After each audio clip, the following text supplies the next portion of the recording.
दोस्तों, आज की कहानी है साहूकार की हवेली में जागी इंसानियत। एक पिता था पत्थर दिल, जिसकी बेटी ने रुला दिया पूरा गांव को। इस कहानी का शीर्षक है एक साहूकार और उसकी बेटी। गांव के बीचों बीच एक पुरानी हवेली खड़ी थी, जिसकी मोटी दीवारें और ऊंचे फाटक दूर से ही उसकी रईसी और कठोरता का बखान करते थे। यह हवेली थी साहूकार हरिदत्त की। हरिदत्त नाम का व्यक्ति जितना धनी था, उतना ही कड़ा दिल भी। गांव के अधिकतर खेत, कुएं और बैलगाड़ियां किसी न किसी कर्ज के बदले उसके नाम लिखी जा चुकी थी। लोग कहते थे कि हरिदत्त की तिजोरी में सिक्कों की खनक है, पर उसके दिल में दया की आहट नहीं। वही हरिदत्त अपनी इकलौती बेटी अनन्या के साथ उसी हवेली में रहता था। अनन्या उसकी आंखों का तारा थी, पर स्वभाव में पिता से बिल्कुल उलट, कोमल, संवेदनशील और करुणा से भरी हुई। अनन्या की माँ का देहांत उसे बचपन में ही हो गया था। माँ की ममता के अभाव में वह हवेली की दीवारों से बातें करती, आंगन के पीपल से अपनी पीड़ा कहती और गांव की गलियों में झांकते दुख को अपने भीतर उतार लेती। पिता उसे बहुत चाहते थे, पर उनका प्यार भी आदेशों और अनुशासन की कठोर परत में लिपटा रहता। अनन्या को अच्छे वस्त्र, शिक्षा और सुख सुविधाएं मिली, पर वह अक्सर देखती कि उसी हवेली के बाहर लोग किस तरह कर्ज के मार से टूटते जा रहे हैं। हर सुबह साहूकार की बैठक लगती, किसान हाथ जोड़े खड़े रहते, उनके चेहरे पर डर और विवशता साफ झलकती। हरिदत्त हिसाब की किताब खोलता और ब्याज की लंबी रकम सुनाता। कोई समय मांगता, कोई रोता, कोई गिरवी रखने को कुछ और खोजता। अनन्या पर्दे के पीछे से यह सब देखती, उसका मन भारी हो जाता। वह कई बार पिता से कहती कि ब्याज कम कर दें, किसी की फसल खराब हुई है, किसी के घर बीमारी है। हरिदत्त का उत्तर हमेशा एक सा होता, धंधे में भावुकता नहीं चलती। समय बीतता गया। अनन्या पढ़ाई में तेज थी। शहर के कॉलेज से उसने अर्थशास्त्र और समाजशास्त्र की पढ़ाई की। छुट्टियों में जब वह गांव लौटती तो उसे पिता का संसार और अधिक सख्त प्रतीत होता। उसने नोट किया कि साहूकार की संपत्ति बढ़ रही है, पर गांव की खुशहाली घटती जा रही है। एक दिन उसने साहस जुटाकर पिता से लंबी बातचीत की। उसने कर्ज के चक्र, ब्याज की मार और पीढ़ियों तक चलने वाले दुख की बात रखी। हरिदत्त चुप रहे, पर उनकी आंखों में असहमति साफ थी। उसी साल गांव में भयानक सूखा पड़ा।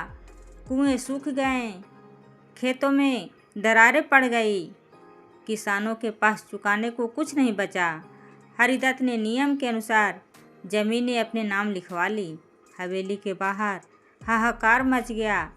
अनन्या का मन टूटने लगा। वह रातों को सो न पाती। उसे लगता कि उसकी पढ़ाई, उसका ज्ञान सब व्यर्थ है। अगर वह किसी के काम न आ सके, उसने निर्णय लिया कि वह कुछ करके दिखाएगी। अनन्या ने गांव की स्त्रियों और युवाओं को एक साथ बैठकर चर्चा शुरू की। उसने सहकारी समिति का विचार रखा, जहां लोग मिलकर बचत करें, कम ब्याज पर ऋण लें और उसने अपने उत्पाद मिलकर बेचें। शुरुआत में लोग डरे, क्योंकि साहूकार का भय उसके मन में बैठा था, पर अनन्या ने धैर्य रखा।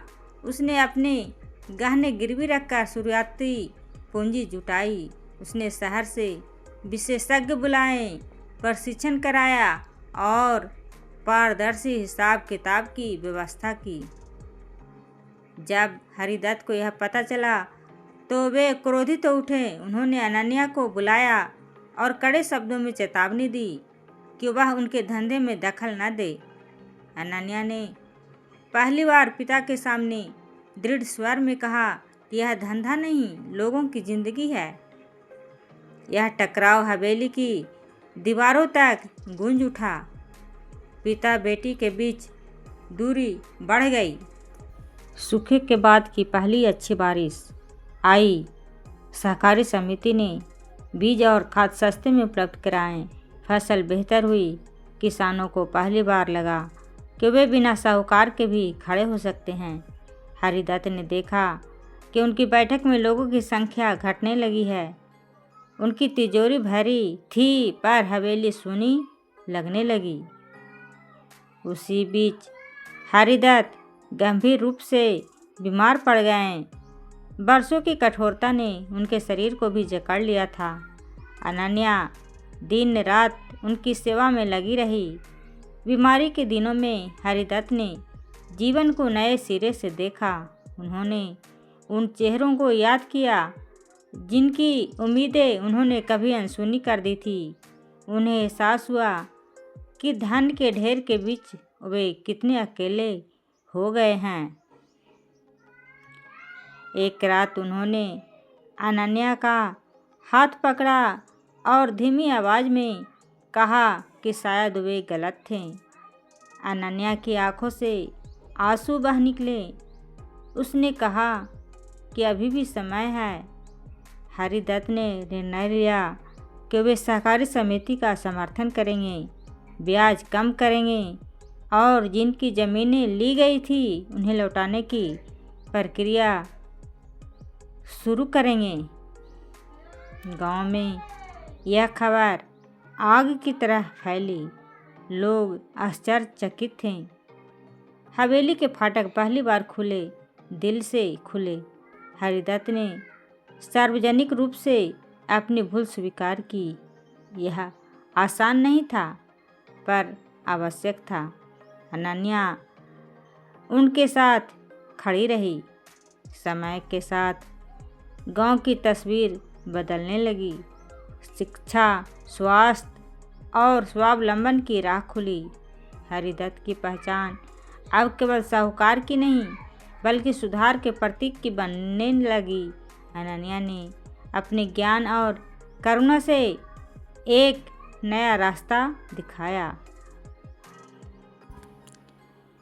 कहानी यहीं समाप्त नहीं होती, क्योंकि बदलाव की कहानियाँ कभी पूरी नहीं होती। पर इतना तय था कि एक साहूकार और उसकी बेटी ने मिलकर यह साबित कर दिया कि धन से बड़ा मन होता है और करुणा से बड़ा कोई ब्याज नहीं।